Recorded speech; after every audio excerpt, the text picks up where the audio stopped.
Thank you both for being here. After the regular legislative session ended this year, I thought I was going to get a break, but it turns out transportation on TxDOT was more in the news than ever, and I wanted to bring up a couple of those things, and give you guys a chance to talk about them. First off, gravel roads. TxDOT released a list of 83 miles of roads in South and West Texas that would be converted from pavement. That was this summer. The roads had all been damaged by a surge in drilling truck traffic. After some public pushback, you announced a moratorium. Where are we with that initiative now? You want to take that one? Thanks, Chairman.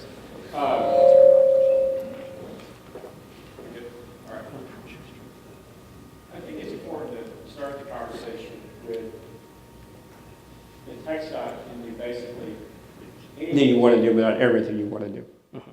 And there's only so much funding to go around. A year and a half ago, we set up an energy task force on roads. We traveled around the state, and we had conversations from the Valley, Eagle Ford Shale, Laredo, Panhandle, Barnett Shale. We covered the state with this, and we saw the level of challenges, to your point, on the energy sector, where roads are built in the 1950s and 1960s they were built for a pickup truck or a regular car, and they were averaging 100 cars a day in normal traffic. The last 3 years have had this extraordinary growth, which is great for jobs and energy sector, but is really devastating on roads, because now you have 1,000 trucks a day that weigh 80,000 pounds on that same road. And so they've gotten sheared, and they've gotten beat up. They were never used to that volume of weight and that level of traffic, and a road that was 22 feet in width is now 18 feet in width, and people are trying to pass, if not shorter. And so potholes are as large as a truck. And so when you have those decision points where you put significant resources under the commission's direction into fixing a road, you may spend $100,000 on a lane mile, and that's supposed to last you for 20 or 30 years. That in a year or year and a half, that is completely chewed up and consumed. You have some difficult choices to make. And in that process, from a safety standpoint, we decided that we're identified roads that, should there not be funding, and we received $225 million from the legislature, which we've now in the process of deploying, to repair other energy sector roads. If there's not enough money, you have to make some choices in that process. And our choice was, for safety reasons, to widen those roads out to 28 to 32 feet, so you could have 2 trucks going back and forth. They'd be high-end, unpaved, with emulsified asphalt. It's not like caliche. You anticipate gravel roads and the old dust. You lower the speed limits, and you create a safer environment. And the goal being, once traffic normalizes, where you go back to those 100 cars a day in the future, or pipelines are built, or energy sector goes to a different drilling pad down the road somewhere, and we go back, should there be funding available, and repave that. So those are very difficult conversations. The commission directed us to take on those safety initiatives, and we identified those roads. And the second part of that, Aman, I think is very important as well. We have utilized techniques like this for a number of years from a safety standpoint. But the sheer magnitude of this called for us to be transparent with the public. It's the interesting part where if we're going to do something like this and people call up and say, well, you never told us.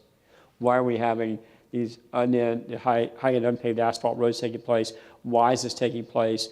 The public doesn't know. Well, there is no ambiguity about this one in the sense, but it was also part of what a good conversation should be about transportation. And so, taking the commission's direction, we identified those. We've done this for 4.5 miles so far of the most dangerous.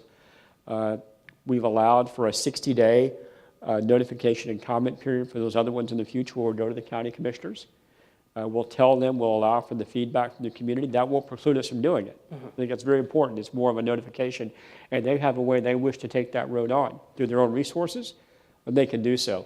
But right now, we anticipate those 83 miles are still in consideration when the safety needs arise in that period of time to be converted until that time is where they can go back to where the original condition was. So I believe the moratorium is supposed to end at the end of this month. Yeah, but we're going to play it where before we go do another given road, we have those 4.5 miles I talked about, that we'll go into a community, any county, and say, this is what we now have identified as next. We'll have that conversation with the county commissioners in court, and we'll let them know that this is coming up so they can schedule whatever drilling activity maybe around there because they could have had their pad ready to go. And so we'll be very working with those communities very much so in making sure they're aware of what's taking place before it takes place. Okay, and there was a hearing, a Senate hearing a couple weeks ago, and about this issue about energy sector roads, and lawmakers said they found, I think, $250 million extra that, well, not found, but had come in higher than expected from, I believe, registration fees. And I understand TxDOT's now applied for that money. Have you gotten word yet whether you've gotten it? We have sent a letter to the Legislative Budget Board per the direction of the Senate Finance Chairman, Tommy Williams, that we have asked for permission to utilize that funding should it come in, and they tell us we have permission, then the commission will take action to direct that funding where that should go based on the legislative intent. But to be clear, that money won't mean you can not convert some of these roads. No, I think right now we had a list of 109 projects when we started this conversation. We asked for $1.6 billion a year ago in our legislative appropriations request. As I mentioned, we got 225.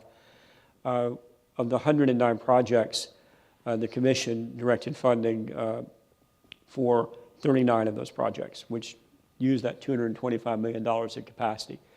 If we get the $250 million and the commission approves it, we'll now have funding for the other 70, of which one of those projects is on the conversion list, which will go back to being paved. So the rest of those projects are still active for consideration of conversion because they didn't meet the level of priority from a traffic standpoint and a utilization standpoint and all the criteria we go in from a safety, et cetera. So the rest of those projects are still active for potential conversion. There are some lawmakers and officials who've said, and actually said at that hearing a couple weeks ago, that they felt like this TxDOT decision to convert these roads took them by surprise, and have suggested that if they had known this was going to happen, then the conversation about funding transportation during the session might have gone a little differently. Do you feel that they were warned enough about this? Well, let me jump in. I don't want to put him on the hot seat. I'll go there first, and then he can put the fire extinguisher, take it out. When you asked for $1.6 billion, we weren't kidding. We weren't kidding. And we had hearings on it. We had meetings with the affected folks in those areas, the Eagle Ford, the Permian Basin, where they're having those problems. We did this same thing in the Barnett when that was an issue. So the answer to your question is, we were out in front of it. We said this is a problem. There's going to be a continuous problem if we do not get the funding. As Phil said, we can do a lot of things, but we can't do everything based upon our current funding. So the answer to your question is, I think people knew, but they were distracted to other things. Not making an excuse for it, but when you talk about transportation, we've talked around the agency, if you put children or education somewhere in our title, we might get funded because transportation is not a sexy, emotional type of issue as education is, or children, or grandparents, or health care, those types of things. So we talk about that and how do we raise the awareness of transportation. And another program that you guys have launched since the session, which seems to be going a little bit better, is the asking some of the state's biggest cities to take on some roads that TxDOT has long maintained. It's a voluntary program, and as I understand, some cities are actually actively looking into it, which first surprised me. Why would any city want to take on maintenance for a road that they never had to take on before? But it seems like they're finding a reason to find. Well, it's just not the maintenance issue. I think we crossed Preston Road. Part of Preston Road's on the state highway system, and you're saying, well, for what reason? If you go to Houston, there's Westheimer, which is part in the Galleria, and it's on the state highway system. In El Paso, we've got several roads in the state highway system, but you get into conflict with the municipalities on the curb cuts, our rules versus their rules versus landscaping versus traffic lights, all sorts of different conflicts on the rules. So why would a city, that's a couple of reasons why a city would want to take it back, is to say we want control over the destiny of that road, the curb cuts. We don't have to go through two permission cycles to get or a developer or landowner or somebody that has a house or whatever the issue may be.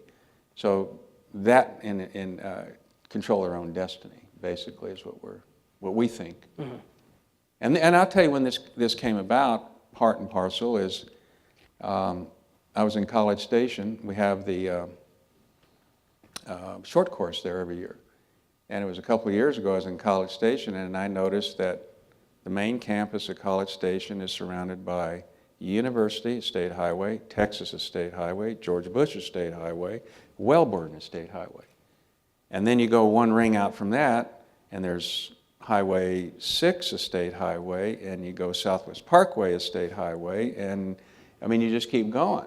And I'm not picking on College Station. That at that time when those highways were built, it was a truly farm-to-market part of the country, cattle, crops, but that's gone. Mm-hmm.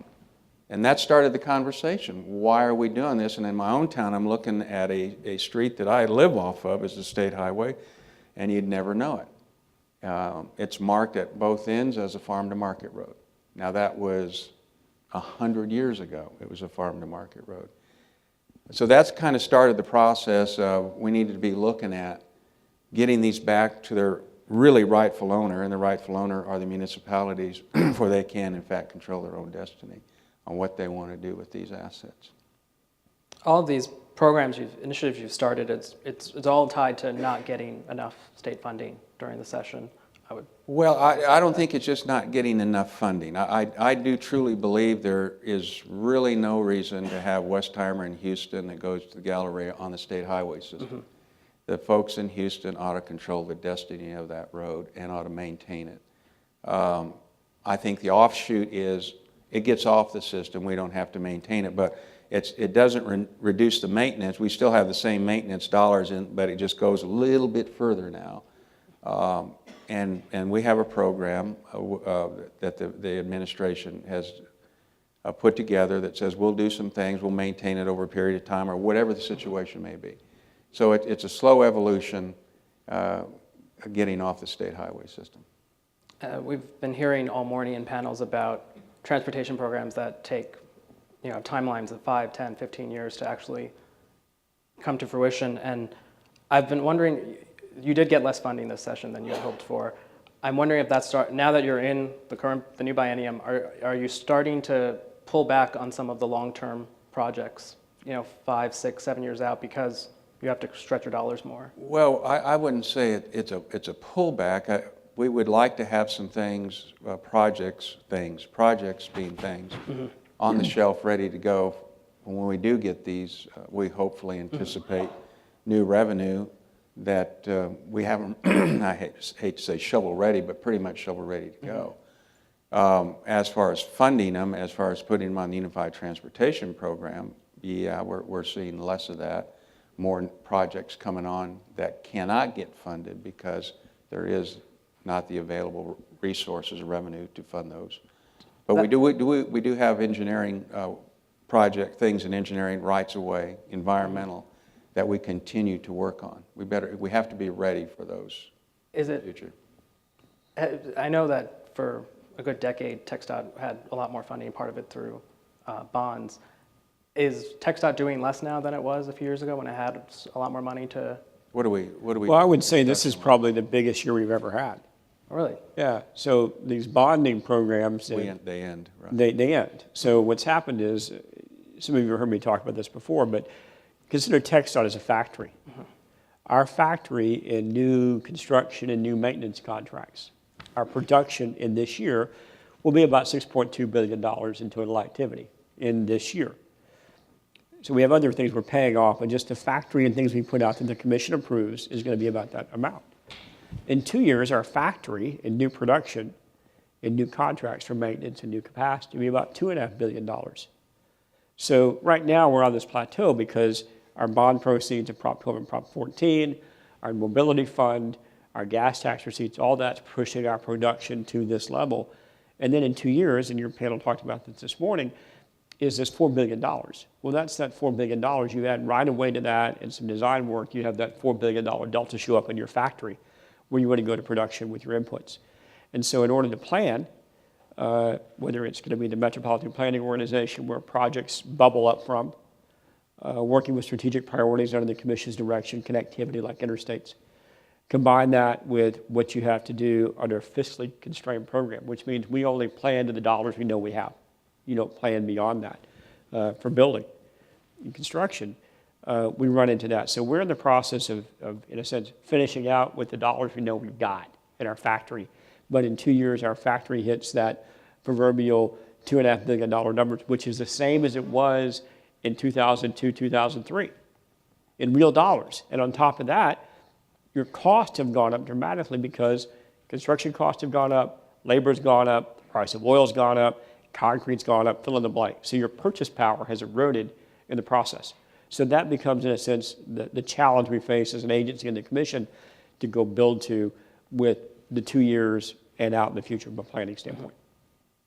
State Highway 130, it's almost a year to the day it opened in segment of road from Austin to Seguin about, and it was the first public-private toll road built in Texas in that way. Got a lot of attention really internationally because it had an 85-mile-per-hour speed limit. I'm wondering how you feel about how it's been performing. I know that Moody's just a couple of days ago downgraded the company, part of the debt tied to the project, and expressed fears that next year the company will default on a payment. What are your thoughts on the project, and what does it mean for future projects like that? Well, I consider it a private, not a public-private. Okay. There is no public money in that road. On 5 and 6. On 5 and 6. Okay. On 1 through 4, it's ours. Mm-hmm. So 5 and 6 is Central Zachary. It is a marvelous transportation asset. The private sector, and this is exactly why we have the statutes and the legislation we have regarding public-private partnerships, is we didn't want to take that risk. We felt we knew what the dollars would take away to invest in that. The private sector said, we'll build it and we'll take the risk. We transferred the risk. It's unfortunate that it's not performing. Hopefully in the future it'll perform better with maybe some connectors back to Interstate Highway 35 closer to San Antonio than, about 30 miles east of San Antonio. But we'll have to see what happens. But I've been on the road, I've taken the road, and it is a marvelous asset. And in the future, people will start taking that road because they don't want to mess with the throat of the dragon, I call it, right through the middle of Austin, which we're still wrestling with on what to do about that in an area where the right-of-way is so constrained. Do you think you would hope that more private roads like that would move forward in Texas? Oh, yes. And it's risk transfer. It gets right down, to risk transfer. Now, we took, and I'm going to segue into this, the risk on the Grand Parkway. That's a Texas Transportation Corporation. We sold the bonds, $2.92 billion worth of bonds, the third largest bond offering in the state of Texas ever. We're on the hook for that, or the Transportation Corporation is, to make sure, and that road hopefully will perform. By all indications it will. On paper, when it opens, it's going to be the third ring. When completed, it's 180 miles around Houston, and an access to the ship channel on the east side that allow traffic to move outside of Houston. So that's private, that's ours. 130 is somebody else's. I think there's a mix of the things we'd like to do. We think the Grand Parkway is a wonderful asset to hold on to. We knew that 130 was tough, but somebody else said, we'll take that risk, and they did. So if that happens again, I'm not aware of any at the moment moving forward that way. If that happens again, TxDOT is still open to that. Oh, yes. Yes. Should be. And you analyze the risk factor. Are we willing to take those risks and put in those kind of dollars? At the time, we thought, or the analysts said, that we'd have to put in $700 million of state money to make 130 work. We didn't have $700 million. And we said, no, thank you. And the private sector said, we'll take that risk. So we'll have to look at those as they come. It's something that we'd like to continue on. Well, and also recently TxDOT and the Commission have started openly talking about this idea of taking on some of the risk of, I believe it's called availability payments model, of having private sector do a project, but TxDOT kind of promising some sort of rate on return if it doesn't perform as well, is how I believe I understand it. And Right. it did cause some pushback from lawmakers, in part because there was a bill filed to allow you to do just that, and it failed. So I wanted to know, is TxDOT still moving forward with that, and kind of why do they feel that's an approach worth Well, pursuing? I don't believe we were pushing an availability payment. I think that's the first maybe misinterpretation by others in the media, not you, that chose to write a story. We were utilizing a tool that the legislature had already given us, that was in the law, that we had full authority for consideration. And when you go through a rulemaking process, the process of rulemaking is to say, for pass-through, for comment. So we opened it up for comment. We received comments. We heard those concerns, I think, as the agency and the commission both, and continued on with how we're doing our projects. The idea being, under the current construct, you could say, I'll assign all the risk to the agency, or you say I can assign all the risk to a concessionaire. There's an in-between point that pass-through financing could at least allow you to have a conversation around. And the biggest issue is related to how you pay for and assign operations and maintenance in a contract. Right now, O&M is often assigned all to the concessionaire or all to TxDOT. So if you had the ability to have a pass-through agreement, I might be able to say, if you'll take on this 15-year operation and maintenance, there's a way to do that in order to maintain that facility. And that was the intent behind that, to utilize existing law that we utilize already for other types of programs for pass-through financing, and to have a conversation on that for rulemaking. But I think right now, Mr. Chairman, we're probably going to continue with our current construct and not pursuing it else any further right now. Okay. Earlier this year, Google had its driverless car come to a TxDOT conference in Austin. Actually drove its way through most of Texas on its own. I mean, there were people in the car, but they weren't driving it. I believe both of you got rides in it. Mm-hmm. I think you're probably On 35, in the middle of the day. So first off, what was that like? Since I think there aren't that many people in the world who've been driven in a driverless car before. Oh, it was interesting. I was sitting in the back seat, and the driver's doing this, talking to me, while there's loads of red lights we're seeing headed south on 35, and it is somewhat disconcerting but it was braking itself, and I would say there's obviously some technology there that's transferable and will be used shortly in the near future. I think this is the most exciting thing in transportation today. I think it's going to happen whether it's an OEM, Ford, Google, Volvo, Renault, you fill in the blank of somebody that's going to do this. And what's interesting about this, I think, to us is this is the most significant potential game changer in transportation. So if we have a $4 billion problem, we talk about, on an annual basis, this is $4 billion a year annually to maintain current capacity, congestion, and maintenance. What if we're able to cut that in half, hypothetically, which is with an autonomous driving vehicle, whether it's vehicle to vehicle or vehicle to infrastructure, you're able to get your throughput up exponentially.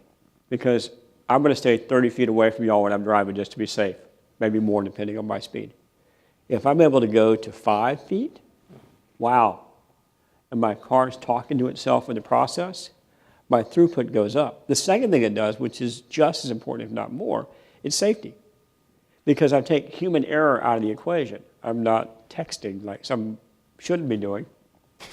I'm not on my phone. I'm not talking to my kid in the back seat. I'm not distracted by something going on. Whatever the myriad of reasons are that get us distracted, you're pushing that safety mission forward. So I think our challenge as public policy arena side, from an agency and commission standpoint, and with the legislature, is don't pass laws that can be restrictive inadvertently. I think as you look at the next 10 years as these things take place, you want to make sure that you've addressed some of the public policy, whether it's insurance and driver's license and who owns a car from a possession standpoint when you're driving to how you create a beta project for tech transfer and that our roads are ready for that, and how you integrate that seamlessly because equipment has a 10-year turnover from OEM standpoint. And so if we're trying to look outside the box, proverbially, for the solution, as we're trying to find that money, there may be another way to have the conversation as well we have to be paying attention to, because we can't necessarily build our way out of it no matter what level of managed lanes or public-private partnerships or design build, which are all great tools. And the chairman's we should take advantage of every single one of those. But we have to look to technology, and much like the analogy of, Samuel Morse and the telegraph that leads to the telephone, which leads to our iPhone, and then the Model T, which leads to what we've got, this autonomous car. I am most enthusiastic about that from a technology standpoint as a game changer. And we have to do everything we can as a state to get ready for that. So obviously you've been thinking about this a lot, and as pretty much anyone in transportation has been, is there something TxDOT should be doing in the short term, or should the legislature should be passing any Well, I think measures? in the short term, we should partner with our partners in the private sector, along with our university partners, on creating the right type of center of excellence, for lack of a better phrase, where you're able to look at technologies, public policy, tech transfer, and commercialization. So you have a couple of benefits. One, you get the benefits I just described in all safety and mobility, but you also get the economic development opportunity, where companies can come here and expand and grow. You really create that consortia-like environment. And then on the legislative front, where there's a resource to ensure that as they pass laws and we do rules under the commission, that we're being thoughtful about it. And we really hone in to not do something inadvertently. I don't see it as someone doing something nefariously out of desire, is that they're trying to help. I mean, one of these companies came to us during session and said, please don't pass anything. You may think you're trying to help, but please don't pass any laws at all this time with us, because you don't want to restrict the technology. And there's so many analogies to the telecom sector. Do y'all remember 10 years ago, everybody wanted to be Wi-Fi? So you had all these wanted to be smart cities. So they started building infrastructure like in Austin to say, we're going to put Wi-Fi here, and we'll get a first mover advantage, and we'll be the smart city, everybody will be connected. Well, the market caught up. The market does what the market does.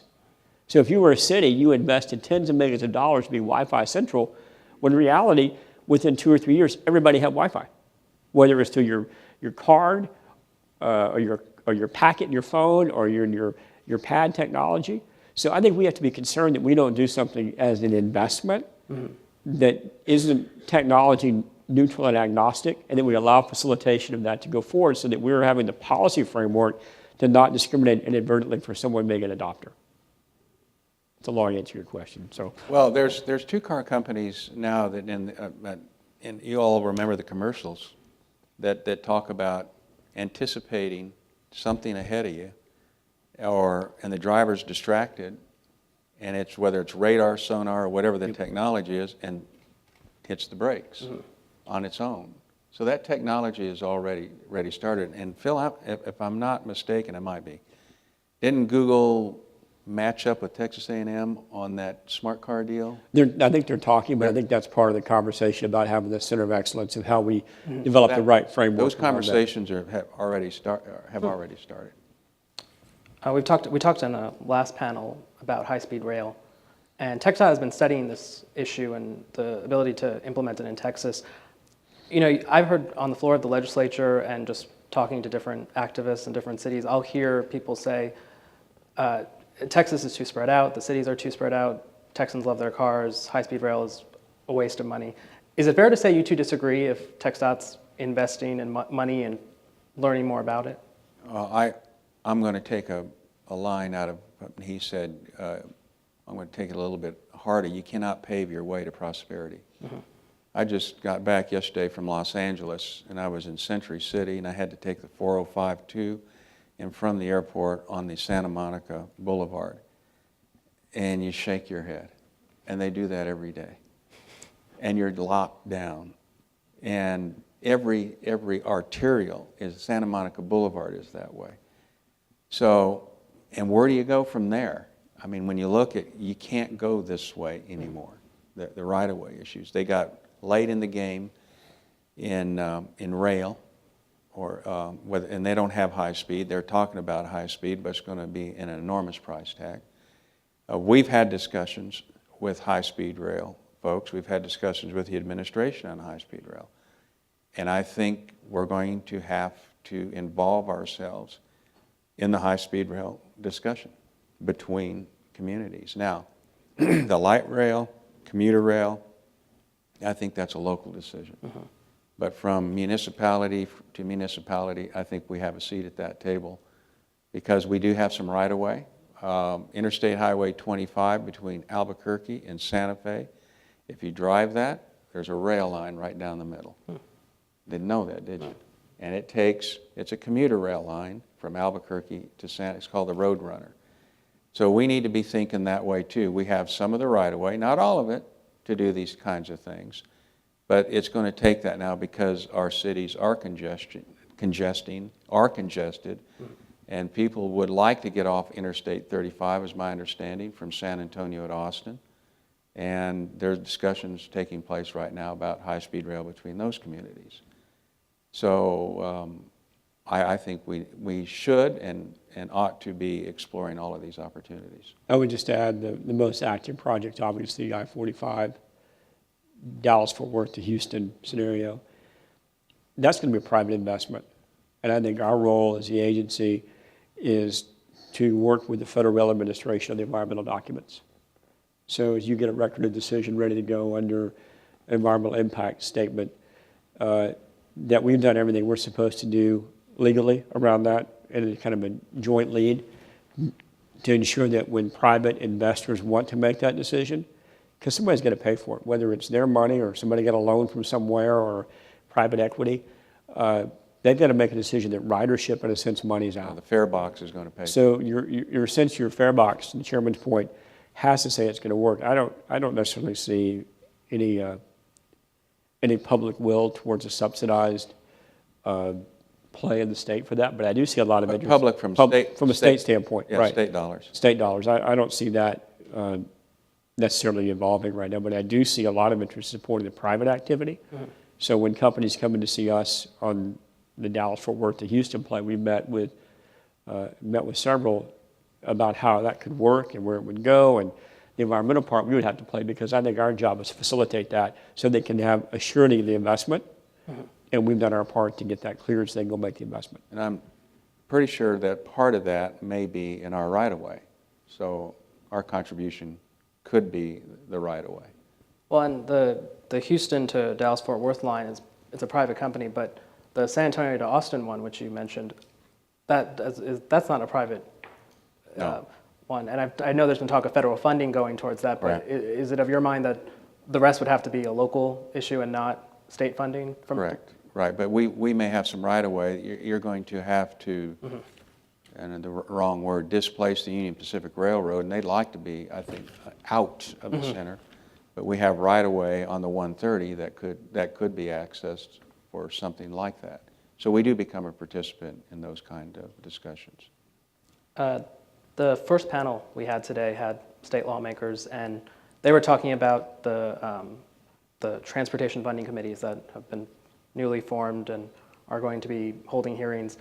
And they were talking about one thing they really wanted to get a handle on was how much money do you guys need? Because they felt the number is maybe a little squishy. It seems like maybe people are comparing apples and oranges. And He's at a minimum. $4 billion's a minimum number. that's $4 billion a year. I'm at 6. Yeah, well, let's talk through why some people may not understand, and I can't speak to what anyone's understanding of that would be, but TTI put together the factory analogy I use, and they would actually go higher than that. I've used a minimum threshold for capacity and maintenance today. That's just what you need to stay where you are. There's $1 billion more for energy sector. I don't know how long the energy sector lasts. That could be 3 years, could be 5 years, could be 10 years. So if you want to address the energy sector, you need $1 billion. That could be forever long period that's determined until it more normalizes or pipelines are built or whatever. The $4 billion has been a very consistent number. And that's $4 billion factoring in population growth? That is $4 billion just to stay where you are with population growth, and that's not adding anything. So if you're sitting on I-35, we're not doing expansion projects, you're doing I-45. This is just to take care and keep our head where it is today. And we're not above water. we have a challenge with the growth factor we've got. So it's very significant. To Chairman's point, you probably need more than that, but there's really no ambiguity, I don't think, at our point about where those numbers are. So you feel that, they were talking earlier about wanting to get a handle on how much you guys need. You feel like that's been settled? I think that's been settled for a while. And the interesting part of our budget, let's talk about that. I think it's very interesting. So 77% of our budget goes to the private sector through low bid, contractor, radio acquisition, design work. 10% goes to debt service. Less than 6% goes to pay for people. 5.5% is payroll for 12,000 people, which is about $600 million a year. You can get rid of everybody at TxDOT, and you can build a horseshoe south of here for $818 million, which is by Union Arena, where 35 and 30 come together. So this is not the handle on it is we know we've got 1,000 plus people a day.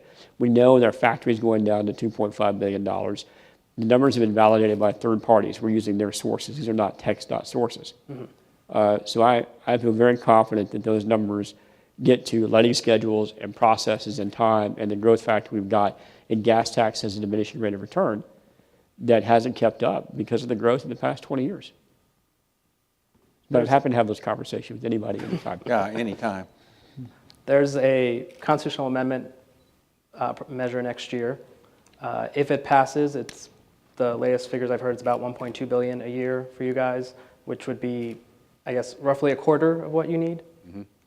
I guess I was wondering what kind of argument are you going to be making to people about why this should pass? I'm assuming that TxDOT is, are you allowed to actually come out in favor of this, or is it one of those things where you're not, you have to be neutral? I'm an agency. I'm an individual, so I can be very proactive. Well, then we'll focus on you. What argument are you going to be making? Because it seems like you need to make the argument that this is worth supporting, but also that it doesn't take us all the way there. Well, I think the events of the last several months, the events of the high-end emulsified roads that we're talking about, the lack of dollars in the future, $2 billion, which includes new capacity and maintenance, not meeting our need, 1,000 people coming here. I mean, I think we pretty much stated the case in the last, half hour or so about the needs in these metro areas like Dallas, Fort Worth. All you have to do is point out congestion, repair. The LBJ 635 project, when you really look at it, 2/3 of that is rehab, 1/3 is new capacity. Our system is aged in this area, we've got the next segment of 635 that needs to be taken care of, equally as costly, but no money for it. So all of those things that we're going to, I would say, personalize it to the region. This is what has to happen in Dallas-Fort Worth to maintain mobility and safety, obviously. Safety is number one. Mobility, get out of congestion, and try to clean the air up in the air sheds. Houston, different story, but kind of the same, but they have a different needs in Houston than you do here. Well, thank you both for your time here today. I want to give our panel a round of applause.